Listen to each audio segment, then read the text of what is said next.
Morning. I throw a lot of stuff out on the internet and hoping some of it sticks. Every once in a while something sticks or somebody asks a question. Somebody asks about this and how it worked, and it can work. It's going to take a million words to explain how to make it work right. I tried using charcoal and it just isn't hot enough. You got to kind of have a roaring blaze. I think ideally what you want to do is fill this up with like 12-inch logs oriented like this, and just kind of, fill it up and just light it, let it burn, and then have a second pile over here for when it burns down the coals.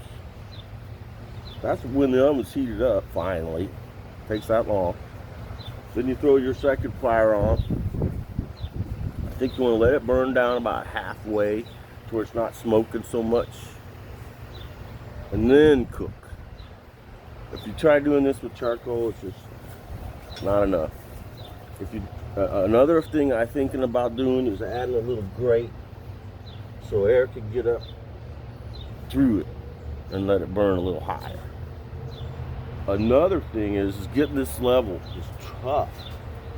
Mine is ever so slightly tilted towards the back. It was even worse the first time I put it together.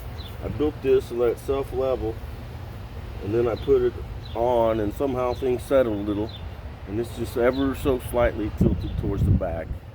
It's an 1/8 inch difference between here and here in level. Not much, but you'd rather it be the other way. So my cure is, what I'm going to do here is, as you can see, I started cutting right here. I'm going to cut a little tab out. This is going to be cut out, this piece. Then I'm going to go over here and do the same thing over here, where this will just kind of fit there, except it'll be down like this and kind of snuggle in. You see what I'm saying? It'll set there like this on top of the bricks, and then I'll have this little edge down, so that the heat can't come and roar up over the top so bad. It'll force the heat up more through the back.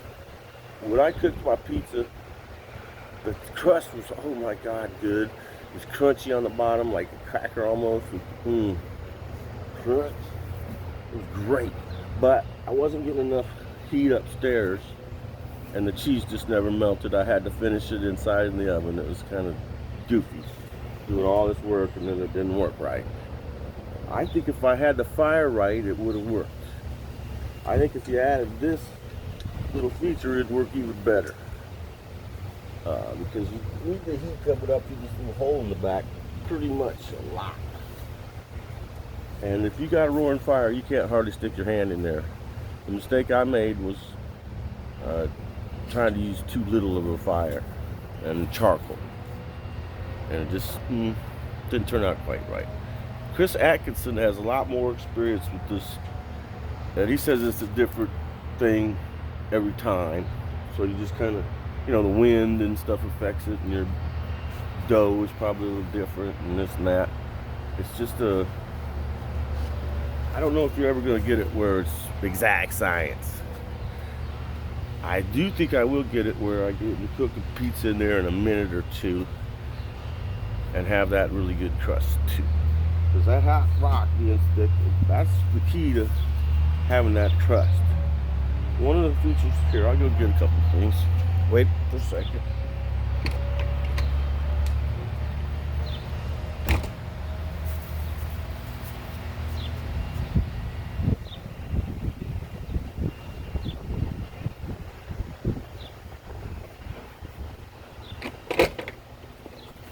I didn't mean for this to turn into this much of a demonstration, but this is something I found in the basement of our old house. My mom must have bought it.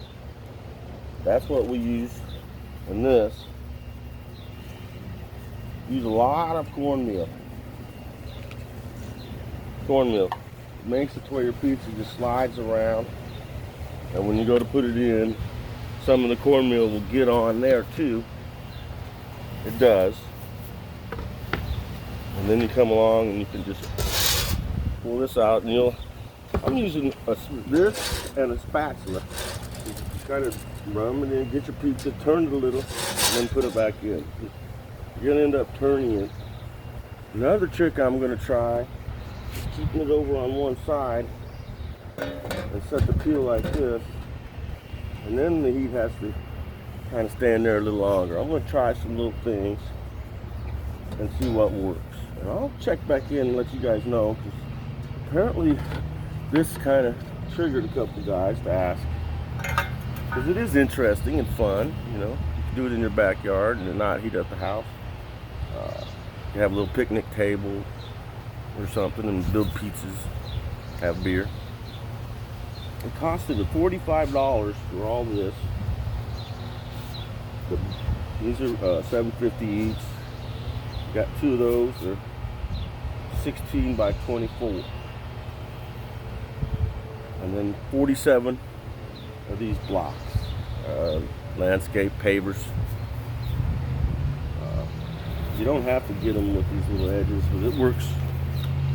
Helps space them and stuff. I got a feeling once this thing's on the way I want it, that's going to really help. And then, you know, if it gets where I really like it, what I'm going to do is put 3 layers of blocks underneath. I'll take this all off and put it on that base. It's 24 by 24. 3 concrete blocks that are all cornered. I'll be buying 12 corners, not stretchers. Look up what your concrete block terminology is. I'll show you in a minute what the difference is, because I got them right in my yard. But you want 4 or 8 or 12 corner blocks. They're 8 by 8 by 16. If you put 4 of them down and make a square, it's a 2-foot square. You can stack them up 3 high, and then my oven will be way up here, right at the exact right height. I'm really, my wife is even thinking that is a good idea, which usually she's like skeptical about just about everything, but she actually likes this thing, and you guys might too. My daughter bought this, I think it was $25. She got it for me for Father's Day. Bless her little heart. I love her. I asked her to order it for me because I didn't know about Amazon Prime and all that. So she just got it for me. Neat. Well, that's the oven. That's how it works. There's my pizza peel, my other pizza peel. Little can for your cornmeal. And from there, I think you could probably build a pizza and get it in there and cook it. 45 bucks. Oh, the base was 3 bags of concrete mix, and I got the quick dry stuff that was $6 a bag for 50-pound bag.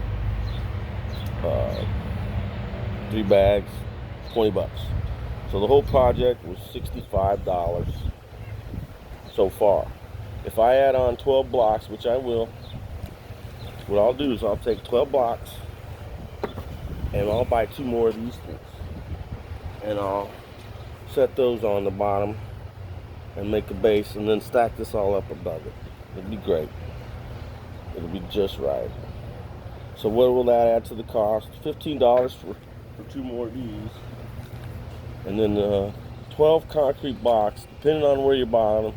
They're either $1.50 or $2 each. I'll figure $2 each. That's 24, say 25 bucks. Plus 2 of these, 25 plus 15, that's 40. So that adds 40 to the whole cost. So we was at 45, 65 plus 40. It's a $105 pizza oven when I get done. And it'll be somewhat permanent. I'm not gonna mortar the joints or anything. It'll all just kind of set there. I think the key is building a little pad for it to set on. By the time you get this built, it's very, very heavy, and will just sink into the mud and tip over even maybe. That's why I built a little pad, because that's what I do for my beehives too. I make a little form 2 by 2, and then I'll set 2 concrete blocks on it, and then set the beehive on top of those blocks, and it's very stable. There isn't much wind that's going to knock it over then. Okay, let's do a little concrete block terminology and end this. That brick there is called a stretcher. It's for, you know, the long parts of a wall. When you get over on the corner, you use a block like that. They might even be smooth there. I think that one is underneath, but I'm not picking it up, it's heavy. It's smooth on all four sides, so you could use it on the corner of a building and then it won't look messed up like that. You wouldn't want that on the corner sticking out. That's what the difference is. Corner is like that. So when I build that base, I'm going to get 12 blocks like that. Set them over there. And that'll be that. I've taken this apart and put it back together. You can tell I kind of messed up and put the black parts out. It'll happen again. I don't really care what it looks like. The fact that it's functional is what matters. And it is. It's just, I've only cooked on it once. It's a learning curve and it might take a while to where you get it. I suggest having it loaded with wood first and then a second load sitting off to the side, and plan on it taking an hour or two to get where you actually cook your oven. Cooking it, I mean. It gets hot. Very hot. Well, have fun and try not to pick on me about all the crap I got laying around in my yard. Maybe I'll pick something up. I've been working on everything lately. Putting things together and, you know, when the weather's nice, I'm out doing something. There's my birds. They seem to be doing okay. I don't know how, but I think I lost one. It must have jumped out the door. I had 21, now I can count 20. I spend a lot of time watching these little things. Over there in the chewy box are the chicks. Let's go look at the chicks.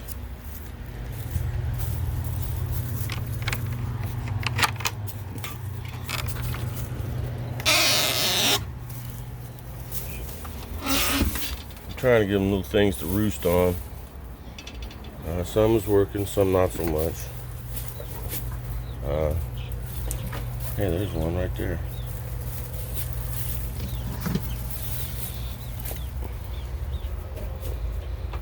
I got 19 hens and one rooster. I wonder if they did that on purpose. I don't really care, I guess. I'll have to be careful and not kill my rooster though.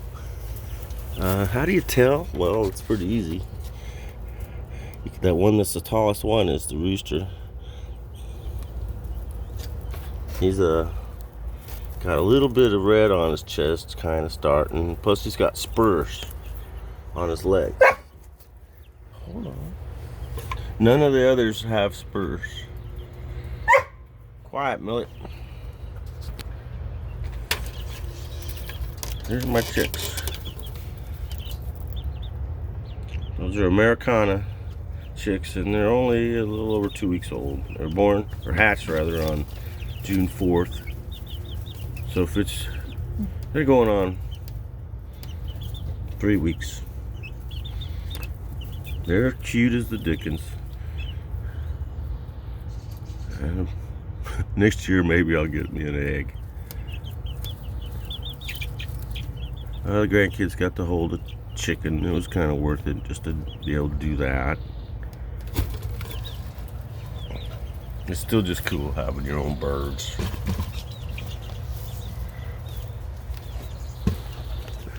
I imagine I'll wear a few of these out training. Looks like 20 of them will eat about half of that a day, which is quite a bit actually. I'd say about 3 pounds, maybe 3 or 4 pounds.